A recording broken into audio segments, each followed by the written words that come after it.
عقیق foundation کی طرف سے اللہ کی توفیق سے اور آپ حضرات کے تعاون اور مدد سے اللہ نے بڑا کام ادھر 2-3 مہینے میں لیا ہے۔ رمضان میں کتنے ضرورت مندوں کی ضرورت پوری کرنے کی کوشش کی گئی ہے، اللہ اسے قبول فرما لے، اللہ قبول فرما لے اور مزید کی اللہ تعالیٰ طاقت اور قوت نصیب فرمائے۔ دیکھو جہاں کہیں اچھا کام ہوتا ہے نا تو شیطان تھوڑا پریشان کرتا ہے، کبھی دوستوں کے دل میں ڈالے گا، گھر والوں کے دل میں ڈالے گا، یہاں تک کہ حقیقی بھائیوں کے دل میں بھی ڈالے گا شیطان، یہ جو کچھ ہو رہا ہے ٹھیک نہیں ہو رہا ہے۔ تو اس لیے قرآن نے ایک اصول بتایا، پرنسپل بتایا ہے، تعاونوا علی البر والتقوی۔ جہاں بھی دیکھو کوئی اچھا کام ہو رہا ہے، کوئی بھی کر رہا ہے، میری برادری کا ہو، میرے رشتہ دار کا ہو، میرے خاندان کا ہو، کہیں باہر کا ہو، کوئی بھی جہاں بر دیکھو، نیکی دیکھو، تعاون البر والتقوی، اور جہاں کام اللہ کے لیے ہو رہا ہے کیا ہے اس میں سپورٹ کر جاؤ، سپورٹ کر جاؤ۔ اگر مالی مدد کر سکتے ہو تو کر دو، نہیں تو کم سے کم ہاتھ اٹھا کر اللہ سے یہ کہہ دو، اے اللہ یہ کام میرا بھی تھا لیکن میرے بس میں نہیں ہے، میرا یہ بھائی کر رہا ہے، اللہ اس کو قبول فرما لے۔ تو جانتے ہیں کیا ملے گا آپ کو؟ کیا ملے گا معلوم ہے آپ کو؟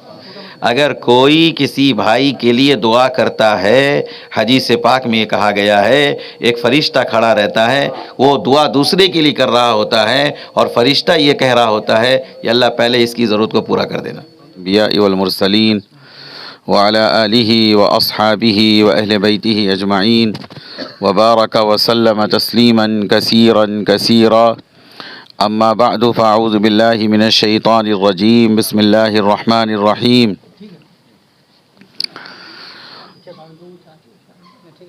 انا انزلناه في ليلة القدر وما ادراك ما ليلة القدر ليلة القدر خير من الف شهر، صدق اللہ العظیم۔ میرے دینی بھائیوں، بزرگوں اور دوستوں، رمضان المبارک کا بابرکت مہینہ چل رہا ہے۔ اب چند دنوں میں یہ مہینہ ہم سے رخصت ہونے والا ہے۔ یہ مہینہ آندھی کی طرح آیا اور طوفان کی طرح گزرنے والا ہے، پتہ ہی نہیں چلا 25 دن گزر گئے۔ رمضان المبارک کا ایک ایک لمحہ، ایک ایک منٹ بڑا قیمتی اور بڑی اہمیت کا حامل۔ رمضان کے کس لمحے اللہ اپنے بندوں میں سے کس کی مغفرت فرما دے یہ کوئی نہیں جانتا۔ اس لیے رمضان کا ہر لمحہ اور رمضان کی ہر گھڑی بہت قیمتی ہے۔ جو بندہ اس کی قدردانی کرتا ہے، وہ مسلمان چاہے مرد ہو یا عورت، اگر رمضان کی قدردانی اس کے دل میں ہے تو قدردانی کے نتیجے میں آدمی کا قدم عمل کی طرف بڑھتا ہے، اور آدمی جتنا اپنے آپ کو اچھے عمل میں مشغول رکھتا ہے یہی اس کی کامیابی کی دلیل ہوتی ہے۔ رمضان کا مہینہ عام مہینوں اور عام دنوں کی طرح نہیں ہے، یہ اللہ کی بہت بڑی توفیق ہے جو ہمیں ملی ہے۔ اس توفیق اور اس مہینے کو مانگنے کے لیے امام الانبیاء جناب محمد الرسول اللہ صلی اللہ علیہ وآلہ وسلم 2 مہینہ پہلے سے رمضان اللہ سے مانگا کرتے تھے۔ رمضان میں ایسی کون سی اور کیا بات ہے، کیا خاصیت ہے کہ اللہ کے نبی بخشے بخشائے معصوم، لیکن حال یہ ہے کہ آپ رمضان کو اللہ سے مانگ رہے ہیں اور اس میں اپنے عمر اور زندگی کی برکت کی دعا بھی مانگ رہے ہیں۔ اے اللہ زندگی میں اضافہ فرما دے، برکت عطا فرما دے، رمضان تک ہمیں پہنچا دے۔ دراصل امت کو اس کی اہمیت، اس کا امپورٹنس بتانا ہے کہ رمضان کا ایک ایک لمحہ بڑا قیمتی ہے۔ حضرت ابو سعید خدری رضی اللہ تعالیٰ عنہ کی روایت سے پتہ چلتا ہے کہ اللہ تعالیٰ روزے دار کی ایک دعا دن میں قبول فرماتے ہیں اور ایک دعا رات میں قبول فرماتے ہیں، اور اللہ کی طرف سے یہ سلسلہ جاری رہتا ہے کہ جہنم سے جہنمیوں کو آزاد کیا جاتا رہتا ہے۔ اس لیے میں نے کہا کہ کس لمحے کس کی مغفرت ہو جائے، کس لمحے کوئی کون اللہ کا پیارا بن جائے۔ حضرت حسن بصری رحمۃ اللہ علیہ سے مرسلاً روایت ہے کہ وہ فرماتے ہیں کہ رمضان کی ہر رات اللہ 6 لاکھ لوگوں کو جہنم سے آزاد فرماتے ہیں۔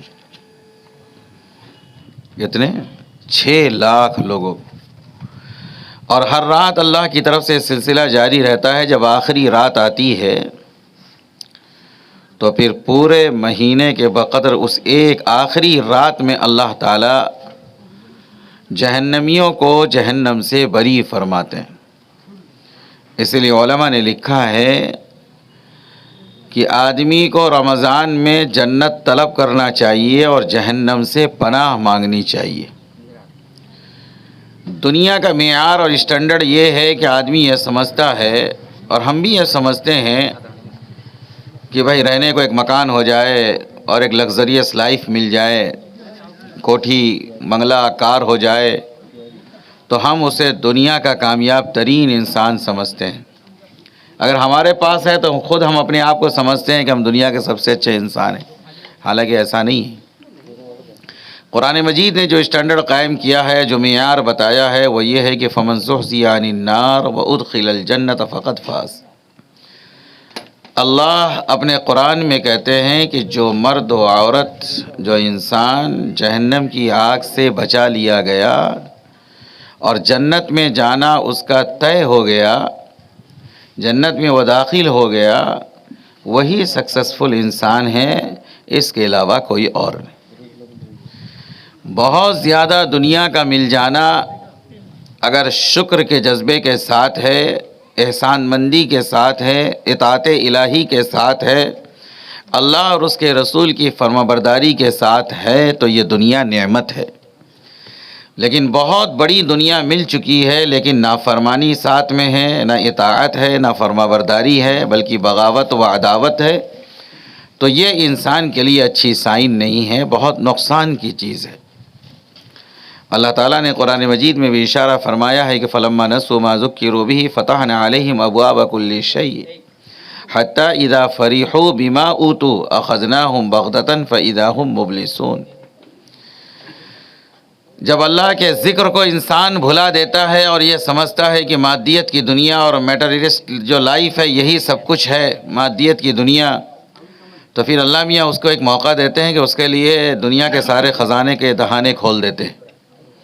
فتحنا علیہم ابواب کل شیء، اللہ کہتے ہیں کہ ہر طرف سے ہم اس کے لیے ظاہری طور پر دروازے کھول دیتے ہیں، تو لوگ یہ سمجھتے ہیں کہ اللہ ہم سے خوش ہے اس لیے یہ سلسلہ جاری ہے، ایسا نہیں ہے۔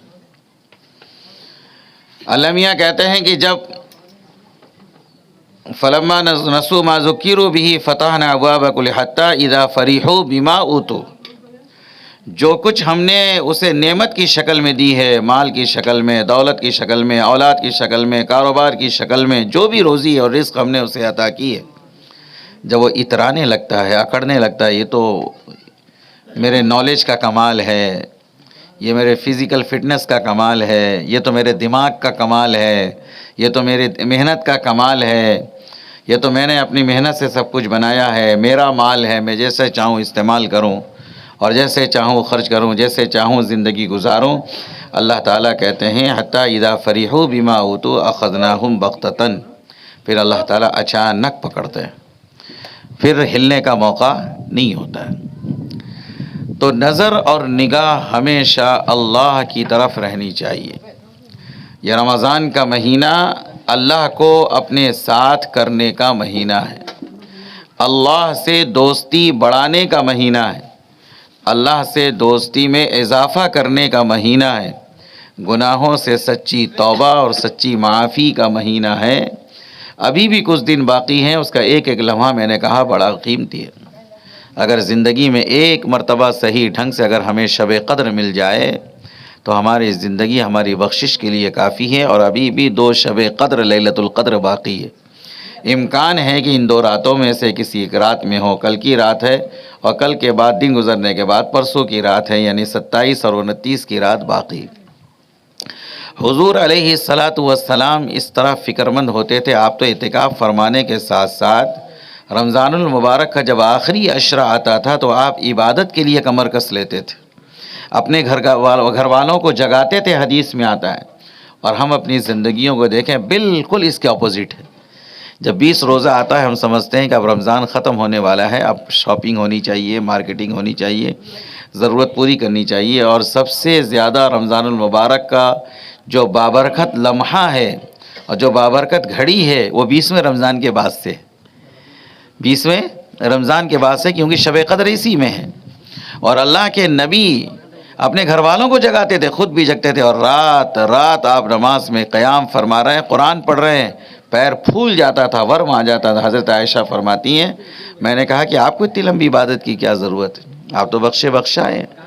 اللہ کے نبی نے فرمایا کہ مجھے اللہ تعالیٰ نے سید بنایا ہے اولین و آخرین کا، اور مجھے سید بنایا ہے، سارے نبیوں کا سردار بنایا ہے.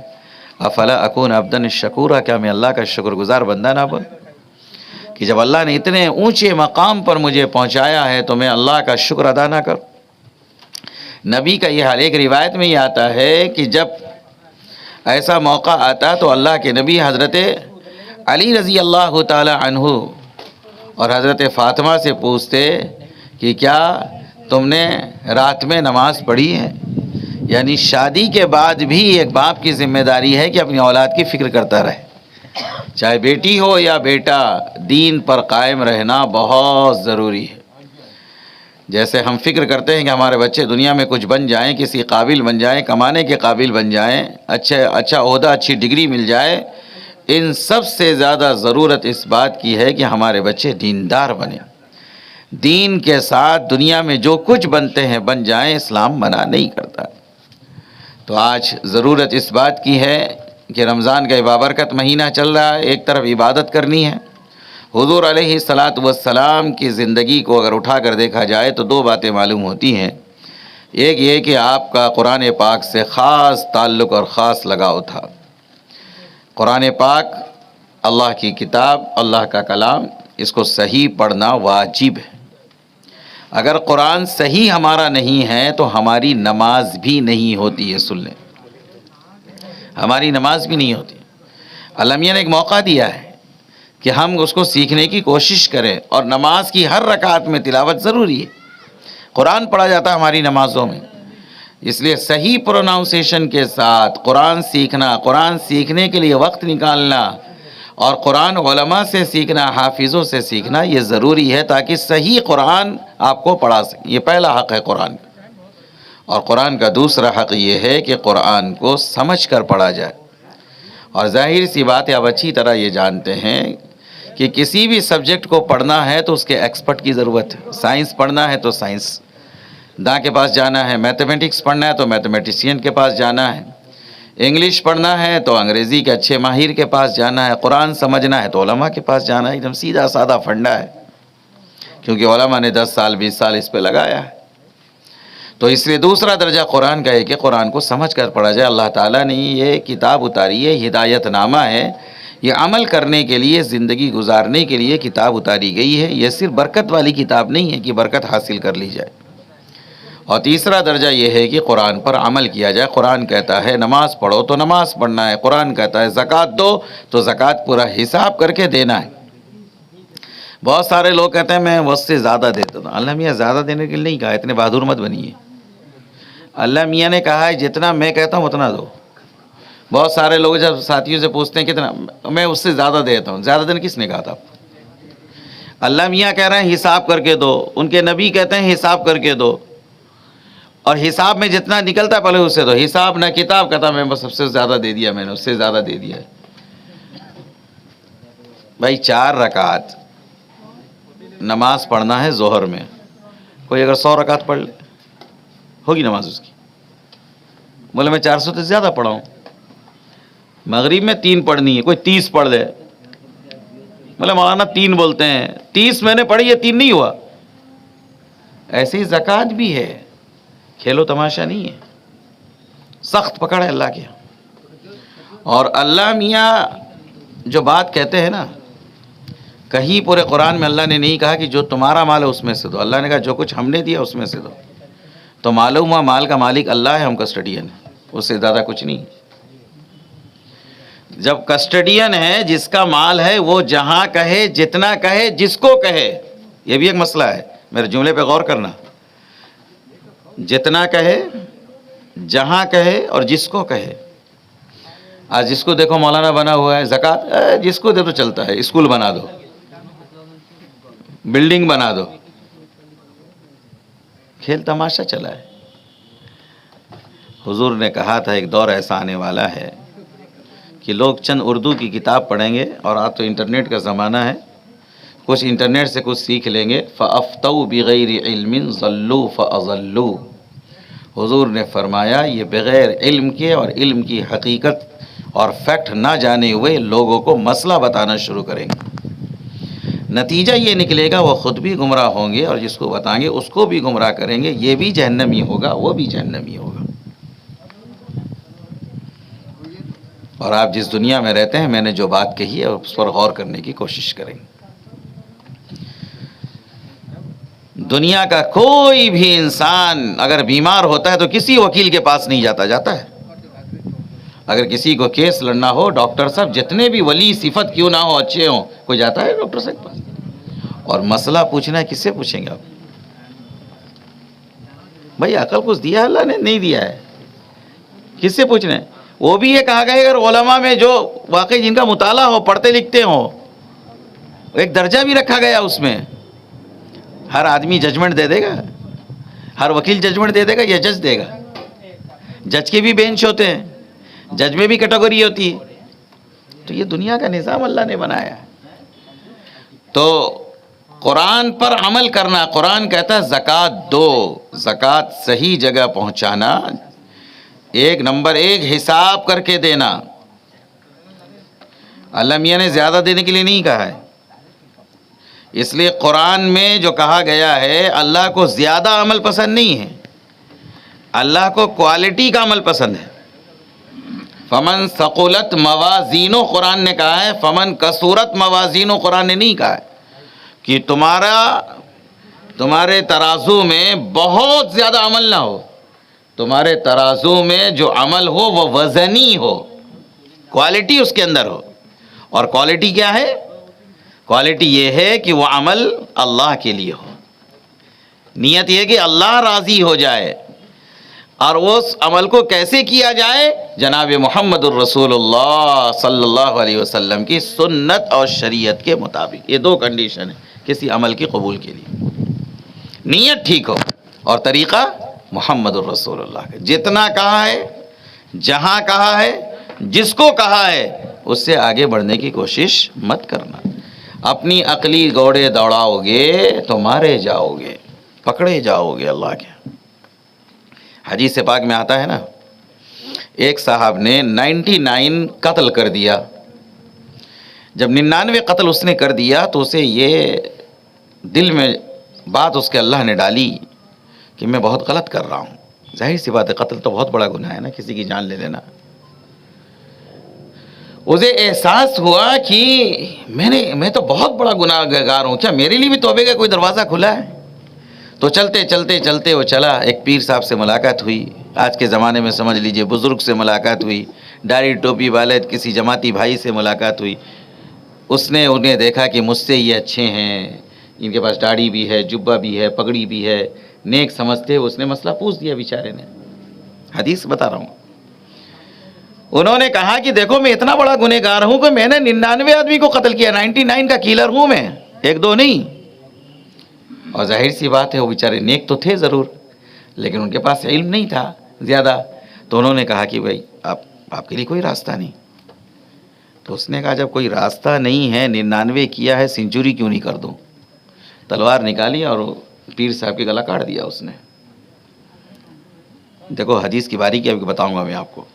اس نے تلوار نکالی اور گلا کاٹ دیا. کہا کہ 100 اگر کر دیا جائے تو سینچری ہو جائے گا. 100 کر دیا اس نے. لیکن اس کے ہنسنا نہیں، دیکھنا آگے میں بتاؤں گا کہ دنیا میں آج کیا ہو کیا رہا ہے. اس کے بعد پھر وہ چلا، چونکہ اس کے دل میں تڑپ تھی نا. چلتے چلتے چلتے چلتے پھر اس سے ایک عالم سے ملاقات ہوتی ہے.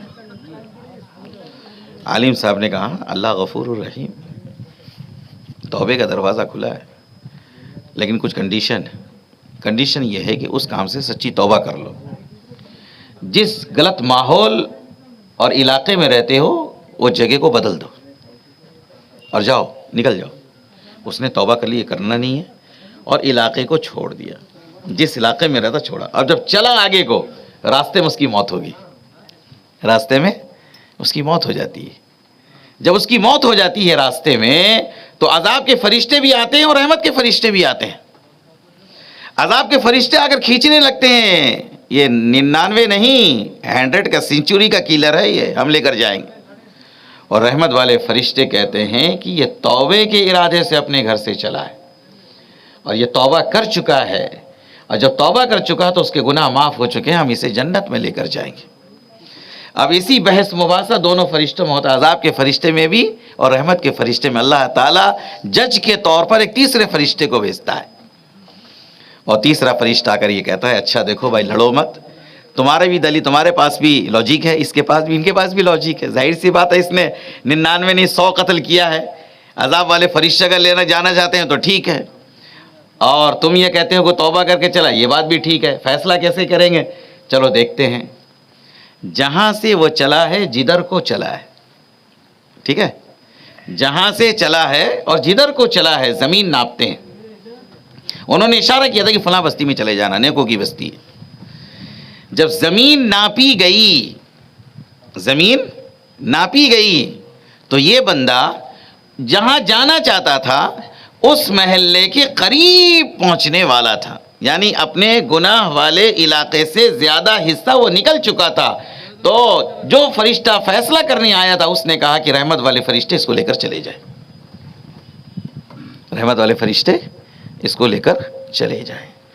تو معلوم کیا ہوا، 99 کے بعد 100 قتل اس نے کیا تھا نا. 100 قتل کیوں کیا تھا؟ مسئلہ بتانے کی وجہ سے. اس لیے ان کا منصب نہیں ہے، ان کا عہدہ نہیں ہے، انہوں نے مسئلہ بتا دیا. کیوں بتا دیا؟ اس لیے بتا دیا، اگر میں نہیں بتاؤں گا تو سامنے والا کیا بولے گا؟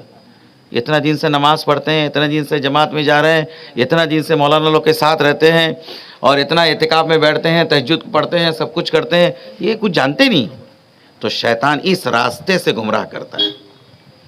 اور کھل کر کہو کہ یہ میرا کام نہیں ہے، میں نہیں بتاؤں گا، تو پھر اس وقت اس نے تلوار سے کاٹ دی. تو اللہ کے نبی نے فرمایا کہ پھر اللہ تعالیٰ گمراہ کر دیتا ہے، وہ بھی گمراہ ہوتا ہے، اور جس کو بتایا جاتا ہے وہ بھی کیا ہے، گمراہ ہوتا ہے. اس لیے میرے محترم بزرگوں، دوستوں، رمضان المبارک کا یہ بابرکت مہینہ، میں نے کہا کہ اللہ کے نبی کی زندگی کا جب مطالعہ کیا جاتا ہے رمضان کے تعلق سے، تو 2 باتیں سمجھ میں آتی ہیں. ایک ہے کہ آپ کا تعلق قرآن مجید سے، اور جم کر آپ عبادت کیا کرتے تھے، اور بھی بچوں کو بھی آپ اٹھاتے تھے. میں نے کہا کہ قول کے مطابق حضرت علی اور حضرت فاطمہ سے بھی آپ پوچھا کرتے تھے کہ تم کیا کر رہے ہو. تو معلوم یہ ہوا کہ بچے جتنے بھی بڑے ہو جائیں، ماں باپ کی ریسپانسبلٹی یہ ہے کہ ان کے دین کا خیال کیا جائے. اور دوسری شکل یہ ہے کہ اللہ کے نبی، بخاری شریف کی روایت ہے کہ ریح المرسلہ، آپ تو ایسے ہی جود و سخا کے مالک تھے، آپ ایسے ہی سخی تھے. اور آپ نے کہا کہ سخی جنتی ہے، بخیل دوزخی ہے. لا يدخل الجنت بخیل، جنت میں بخیل کے لیے کوئی جگہ نہیں ہے. اور اللہ کے نبی سخی ہیں. اور حدیث میں آتا ہے کہ ریح المرسلہ، کہ ریح المرسلہ کا مطلب ہے کہ موسلادھار بارش کی طرح. ایک بارش کا بھی دیکھو بوندیں پڑ رہی ہیں، ایک بارش زوردار ہوتی ہے. اس انداز میں گویا کہ دونوں ہاتھوں سے رمضان میں اللہ کے نبی دولت لٹایا کرتے تھے. غریبوں، یتیموں، مسکینوں، لاچاروں، مجبوروں، ضرورت مندوں، سب کا خیال کرتے تھے. اور یہاں تک کہ وہ بچے جو مسجد نبوی میں حضور علیہ السلام کی نگرانی میں، صفہ کے چبوترے میں جو مدرسہ تھا، ساری دنیا یہ جانتی ہے کہ حضور نے مسجد نبوی بنائی. دنیا میں بہت کم لوگ اس بات کو جانتے ہیں کہ اس مسجد میں حضور نے مسجد کے ساتھ مدرسہ بھی بنایا، جس کے پروڈکٹ حضرت ابو بکر ہیں، عمر ہیں، عثمان ہیں، علی ہیں، ابو ہریرہ ہیں، عبداللہ ابن مسعود ہیں، رضوان اللہ تعالیٰ عنہ اجمعین ہیں. کہ 17 طلبہ، 17 صحابہ سب سے پہلے اسٹوڈنٹ حضور کے وہاں بنے. اور وہ جو کھیپ تیار ہوا ہے حضور نے تیار کیا ہے، اسی میں سے خلفائے راشدین بنے ہیں، اور یہی وہ جو کھیپ تیار ہوا ہے، وہ جماعت تیار ہوئی ہے جس نے رومن امپائر اور پرشین امپائر کے چھکے چھڑا کر رکھ دیے، کیونکہ حضور نے انہیں پڑھایا تھا۔ تو دولت کو لٹانا، اس لیے یتیموں مسکینوں پر کی مدد کرنا، کل مجاہد فی سبیل اللہ، حدیث میں آتا ہے اللہ کے راستے میں جہاد کرنے کے برابر ثواب ملتا ہے، کہ پوری رات نفل پڑھنے کا جو ثواب ہے، کسی کے کام آ جانا، یہ اس سے بڑی عبادت ہے، اس سے بڑی عبادت۔ واللہ فی عون العبد ما کان العبد فی عون اخیہ، جب تک آدمی کسی انسان کی ضرورت میں لگا رہتا ہے، اس کی مدد میں لگا رہتا ہے، اللہ اس کی مدد میں لگے رہتے۔ حدیث قدسی میں کہا یا ابن آدم انفق انفق علیک، اے آدم کے بیٹے تو خرچ کر میری مخلوق پر، میں تجھ پر خرچ کروں گا، اللہ خرچ کریں گے۔ جو خرچ کرتا نہیں تو اس کو اللہ میاں دیتے بھی نہیں، دیتے نہیں، جو خرچ کرتا ہے اس کو بڑھتا ہے۔ خرچ بھی اللہ سے مانگنا چاہیے، اے اللہ میرے خرچ کو بڑھا اور صحیح جگہ میں خرچ کروں، خرافات میں نہیں، کہ میرا پیسہ جو اللہ نے دی ہے امانت کی شکل میں، ہمارا یہ پیسہ کسی غریب کے کام آ جائے، صحیح جگہ پہنچ جائے۔ اور اعتکاف کی حدیث میں حضور نے جو فرمایا ہے، کیا فرمایا کہ من مشى فی حاجت اخی کان خیرا له من اعتکاف 10 سنین۔ یہ دین صرف نماز روزے کا نام نہیں ہے، یہ دین صرف نماز روزے کا نام نہیں ہے۔ حضور نے تو ایک حدیث میں فرمایا من لم یہتم بامر المسلمین فلیس منا، جو مسلمان کے مسائل کے سلسلے میں غور و فکر نہیں کرتا، دھیان نہیں دیتا، توجہ نہیں دیتا، خیال نہیں کرتا، بہت بڑا پاجی اور حاجی سب کچھ ہو سکتا ہے، نمازی ہو سکتا ہے، حضور نے فرمایا فلیس منا، اس کا ہمارے سے کوئی تعلق نہیں۔ جس کے دل میں انسانیت کا درد نہ ہو، جس کے دل میں یتیموں کا خیال نہ ہو، جس کے دل میں بیواؤں کا خیال اور ضرورت مندوں کا خیال نہ ہو، جس کے دل میں اداروں کا خیال نہ ہو، تو پھر اس کو اس دھرتی میں جینے کا حق نہیں ہے۔ دھرتی میں تو جانور جیا کرتے ہیں جو اپنے لیے جیا کرتے ہیں، انسان اپنے لیے جیا نہیں کرتے، انسان دوسروں کے لیے جیا کرتے ہیں۔ ہمیں اللہ تعالیٰ نے وہ انسان بنایا۔ تو حدیث پاک میں یہ کہا گیا ہے کہ حضور نے فرمایا من مشى فی حاجت اخی، کہ جو کوئی اپنے بھائی کی ضرورت کے لیے کوشش کرتا ہے، چلتا ہے، قدم اٹھاتا ہے، مشا چلنے کو کہتے ہیں، ابھی کیا نہیں ہے پورا کام، صرف چلتا ہے، اس ارادے سے کرنا ہے، اس لیے کہ انسان کے ذمے یہ اتنی بات ہے السعی منی والاتمام من اللہ، السعی منی والاتمام من اللہ، کوشش ہمارے ذمے میں ہے، نتیجہ اور رزلٹ اللہ کے ہاتھ میں۔ من مشى فی حاجت اخی، حدیث کا ترجمہ سنیے، اللہ کے نبی نے فرمایا جو کوئی اپنے بھائی کی ضرورت کے لیے چلتا ہے، کوشش کرتا ہے، تو اس کے لیے 10 سال کے اعتکاف سے یہ عمل اس کے لیے بہتر ہے۔ کتنے سال؟ 10 سال کے اعتکاف سے۔ اور پھر اللہ کے نبی نے فرمایا من اعتکف یوما ابتغاء وجہ اللہ، اگر کوئی ایک دن کا اعتکاف کرتا ہے، سنڈے چھٹی ہے چلے جاؤ اللہ کے گھر میں، منڈے چھٹی ہے چلے جاؤ، کچھ وقت اللہ کے گھر میں گزر جائے، یا کم سے کم آخری درجہ یہ ہے کہ جب نماز پڑھنے جائیں تو اعتکاف کی نیت کر کے چلے جائیں، تو ایک دن کا اعتکاف اللہ کے نبی فرماتے ہیں کہ اس کے اور جہنم کے بیچ میں اللہ 3 خندقیں قائم کر دیتے ہیں، اور ایک خندق کا جو فاصلہ ہے یہ زمین سے لے کر آسمان کے طور، بتائیے، اور کسی کو 10 دن کا اعتکاف نصیب ہو جائے تو اس سے بڑا خوش نصیب اور کون ہے؟ کان کا حجتین عمرتین، حضور نے فرمایا 2 کامل حج اور 2 کامل عمرے کا ثواب ملتا ہے۔ اللہ تعالیٰ نے ہمیں جو اسلام دیا ہے، یہ اسلام کے اندر وہ سلامتی اور پیس ہے، وہ خوبی ہے کہ ہر ایک انسان سے پیار، دنیا کے ہر انسان سے پیار کرنا، یہ ہماری ریسپانسبلٹی، ہمارے دھرم نے ہمیں سکھایا ہے۔ بھائی چارہ، دوستی، نیشنل انٹیگریشن، یہ ہمیں سکھایا گیا ہے کہ ہم ایک دوسرے کے دکھ اور درد میں کام آئیں۔ حضور کے پاس جو غیر مسلم بھائی جب ملنے آتے تھے حضور سے، ڈیلیگیٹس کی شکل میں ہو یا انفرادی شکل میں، حضور انہیں ہدیہ دیا کرتے تھے، اور اس ہدیے کا عالم اور حضور کے اخلاق کو دیکھ کر کیا ہے، وہ جب جاتے تھے پلٹ کر وہ کہتے تھے کہ ہمیں جس سچ کو آپ نے ایکسیپٹ کیا ہے وہ سچ ہم کو دے دیجیے۔ وہ سچ کیا ہے لے کر ہی رخصت ہوتے تھے، پھر جا کر وہ سچ کا اعلان اپنے گاؤں اور بستی میں کرتے تھے۔ آج ہمارے لیے کوئی بھید بھاؤ نہیں ہے، ہندو بھی ہمارا بھائی ہے، عیسائی بھی ہمارا بھائی ہے، بدھسٹ بھی ہمارا بھائی ہے، سارے انسان ایک باپ کے بیٹے ہیں، اور ہم سب کا ٹھکانہ کیا ہے؟ آخرت اور جنت، پیراڈائز ہے۔ اس ایک اللہ کو ماننا ہر انسان کی ریسپانسبلٹی ہے، اور اس اللہ نے جو کہ ہمارا مالک اور پیدا کرنے والا کریٹر ہے، سسٹینر بھی ہے، جو کچھ اس نے کہا ہے اس کے مطابق زندگی گزارنا یہ ہر انسان کی ریسپانسبلٹی ہے۔ جو کہ اس کی مان کر جائے گا تو اللہ کی پیراڈائز میں اس کو جگہ ملے گی، اور وہ عیش اور آرام کرے گا۔ جو کچھ یہاں مان کر جائے گا کیا ہے؟ وہی اپائے، جو بوئے گا وہی کاٹے گا، جو یہاں کر کے جائے گا اس کا نتیجہ اسے ملے گا۔ اس لیے رمضان کے ابھی جو کچھ دن باقی ہیں، اللہ تعالیٰ سے خوب دعا مانگنی چاہیے۔ یہ دعاؤں کا بھی مہینہ ہے، کسی لمحے کو کمزور نہیں سمجھنا چاہیے، نہ کمزور پڑنا چاہیے۔ اللہ تعالیٰ ہماری عبادتوں کو قبول فرما لے۔ اللہ تعالیٰ بقیہ جو ایام اور دن باقی ہیں، اللہ سنت و شریعت کے مطابق گزارنے کی توفیق عطا فرمائے۔ ہماری اس مجلس کو اللہ تعالیٰ قبول فرمائے۔ عقیق فاؤنڈیشن کی طرف سے اللہ کی توفیق سے اور آپ حضرات کے تعاون اور مدد سے اللہ نے بڑا کام ادھر 2-3 مہینے میں لیا ہے۔ رمضان میں کتنے ضرورت مندوں کی ضرورت پوری کرنے کی کوشش کی گئی ہے، اللہ اسے قبول فرما لے، اللہ قبول فرما لے، اور مزید کی اللہ تعالیٰ طاقت اور قوت نصیب فرمائے۔ دیکھو جہاں کہیں اچھا کام ہوتا ہے نا تو شیطان تھوڑا پریشان کرتا ہے، کبھی دوستوں کے دل میں ڈالے گا، گھر والوں کے دل میں ڈالے گا، یہاں تک کہ حقیقی بھائیوں کے دل میں بھی ڈالے گا شیطان، یہ جو کچھ ہو رہا ہے ٹھیک نہیں ہو رہا ہے۔ تو اس لیے قرآن نے ایک اصول بتایا، پرنسپل بتایا ہے، تعاونوا علی البر والتقوی۔